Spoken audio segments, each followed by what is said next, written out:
Tenho 76 anos. Construí uma empresa de 200 milhões de dólares. Moro numa cobertura em São Paulo que parece saída de revista. Tenho um carro importado na garagem que mal uso. E sabe o que mais tenho? Silêncio. Um silêncio que dói mais do que qualquer falência que eu poderia ter enfrentado. Porque minha filha não me liga não me visita. Mal responde minhas mensagens. E eu sei exatamente quando perdi ela. Não foi num dia só. Foi em 1000 pequenas escolhas que eu achei que eram certas. Eu preciso te contar isso. Não para me justificar. Não para você sentir pena de mim.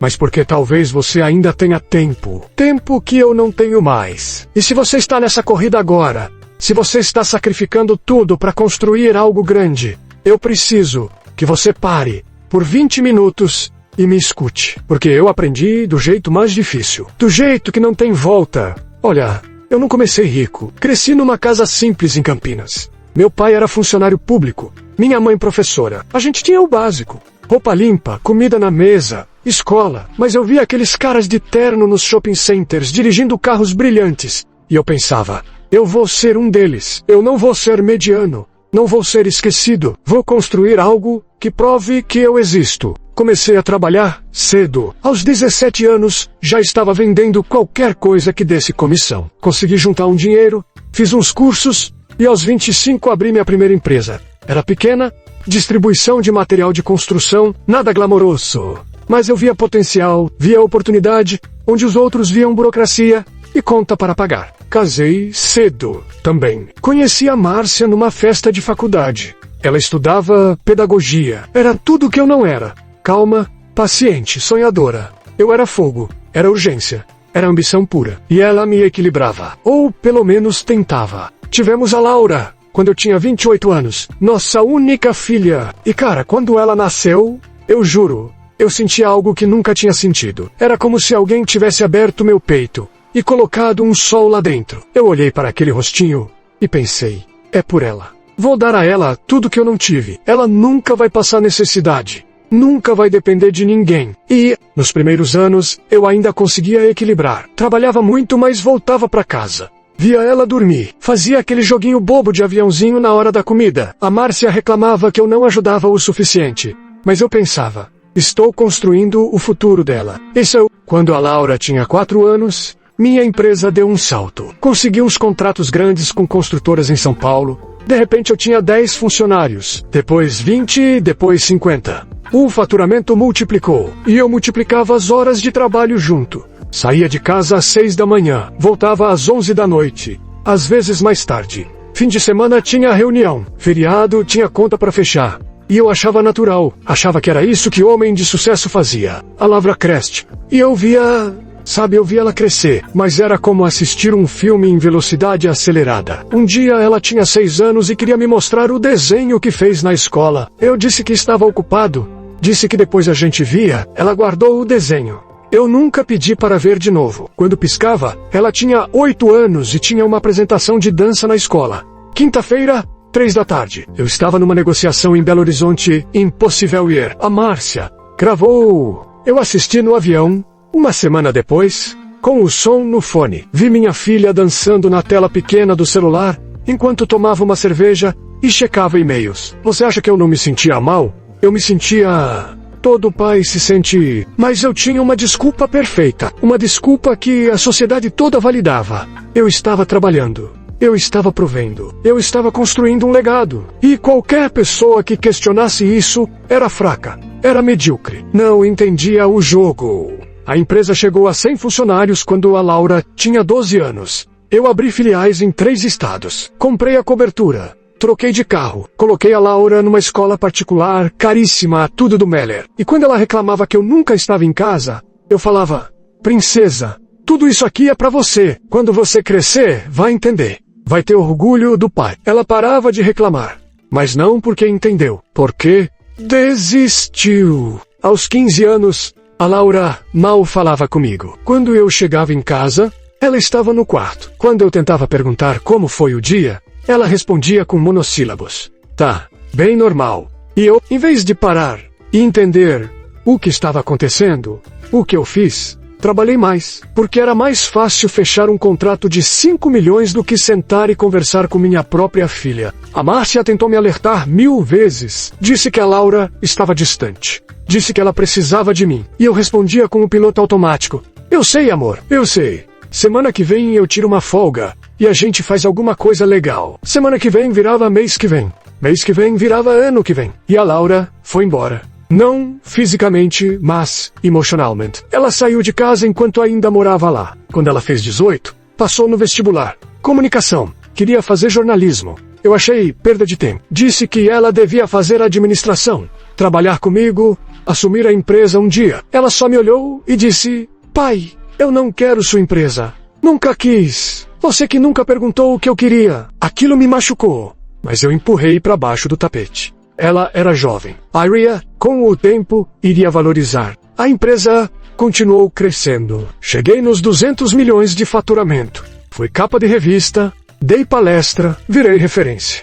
Empresário de sucesso, história de superação. Do garoto de Campinas ao topo do mercado. E em casa eu era um estranho. A Laura se formou. Conseguiu um emprego num jornal. Ganhava mal. Dividia apartamento com 2 amigas. E eu não entendia. Eu ofereci ajudar. Ofereci comprar um apartamento para ela. Ela recusou. Disse que queria conquistar as coisas sozinha. E sabe o que eu pensei?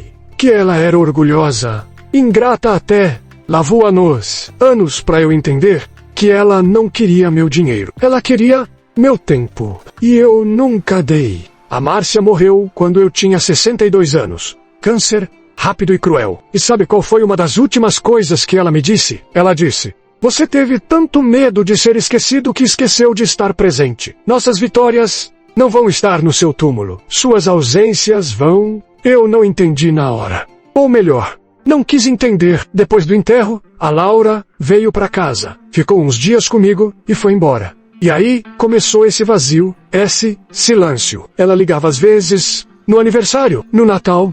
Conversas breves educadas, vazias. Eu tentei. Juro que tentei. Ligava mais. Mandava mensagem. Convidava para almoçar, ela sempre tinha desculpa. Trabalho, compromisso, cansaço. E eu percebia que não era desculpa. Era escudo. Ela estava me evitando. E eu não tinha direito de reclamar. Porque quando ela precisou de mim, quando ela me chamou 1000 vezes com aqueles olhinhos de criança, eu estava ocupado demais construindo um império que hoje não significa nada. Hoje eu tenho 76 anos. A empresa vende. Partela ainda tenho ações. Ainda recebo dividendos gordos. Mas o que eu faço com esse dinheiro? Conto ele, olho o extrato, compro mais coisa que não preciso.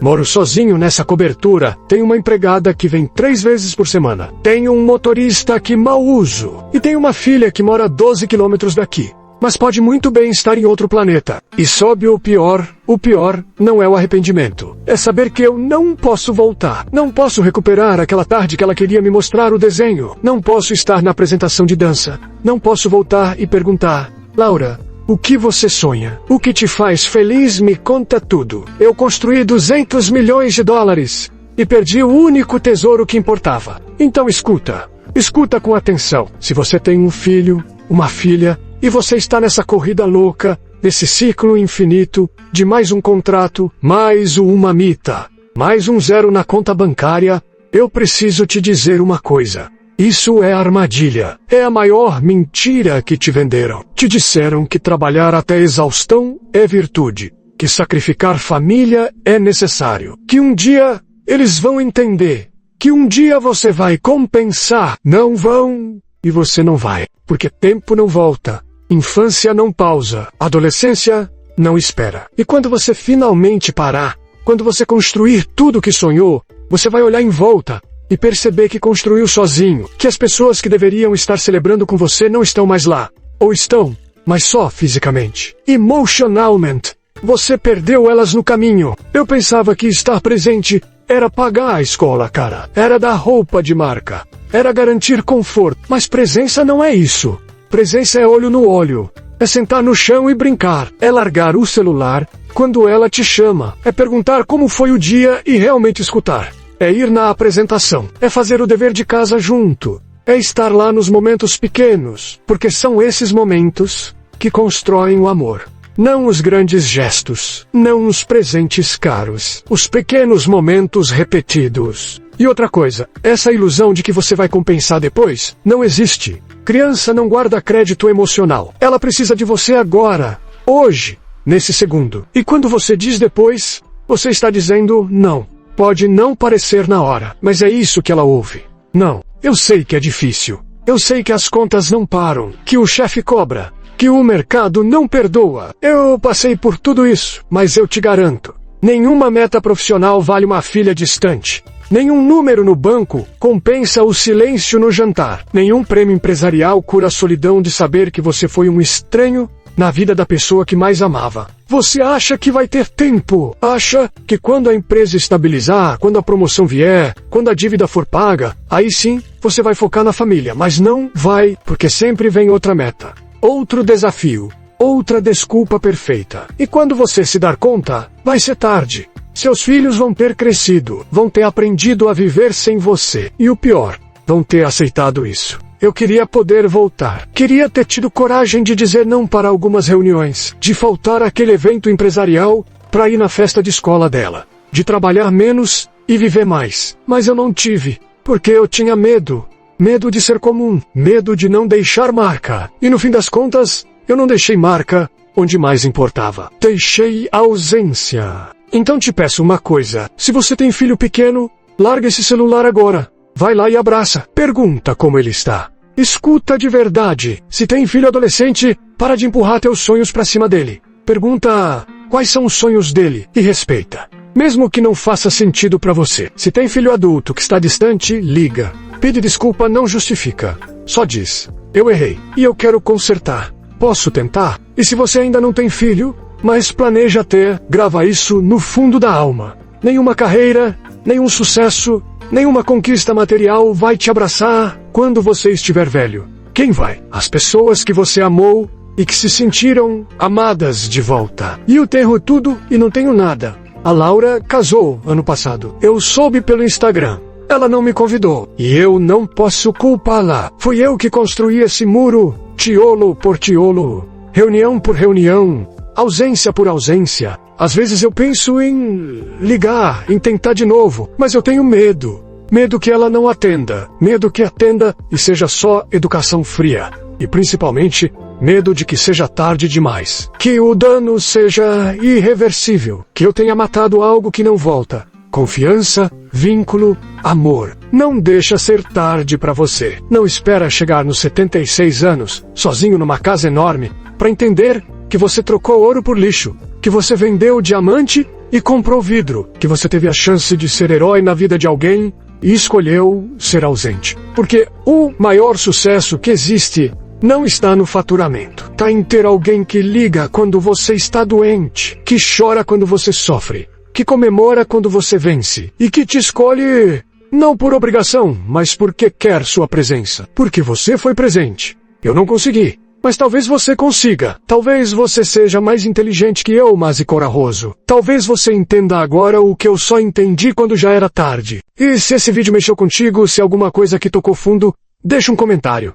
Me conta se você está vivendo isso. Se está nessa corrida. Se ainda dá tempo de mudar. Porque talvez, ouvindo sua história, eu consiga entender melhor a minha. Talvez a gente consiga se ajudar. E se você acha que tem alguém que precisa ouvir isso, compartilha. Porque a gente não fala desse assunto. A gente fala de sucesso, de conquista, de crescimento, mas ninguém fala do preço, do que a gente perde no caminho. E tem gente perdendo agora, nesse exato momento, achando que está construindo, quando na verdade está destruindo. Se inscreve no canal, porque eu vou continuar falando dessas verdades que dói ouvir, dessas coisas que a gente só aprende quando é tarde. E se eu conseguir salvar uma pessoa de cometer meu erro? Se eu conseguir fazer um pai parar e abraçar o filho hoje, então talvez minha dor sirva para alguma coisa. Talvez meu erro vire lição. E talvez, só talvez, eu consiga transformar esse vazio em significado. Porque no fim, é isso que a gente busca. Significado. Importar. E eu importei em tantos lugares errados. Ignorei o único lugar onde eu realmente importava. Não comete meu erro. Por favor, não commit.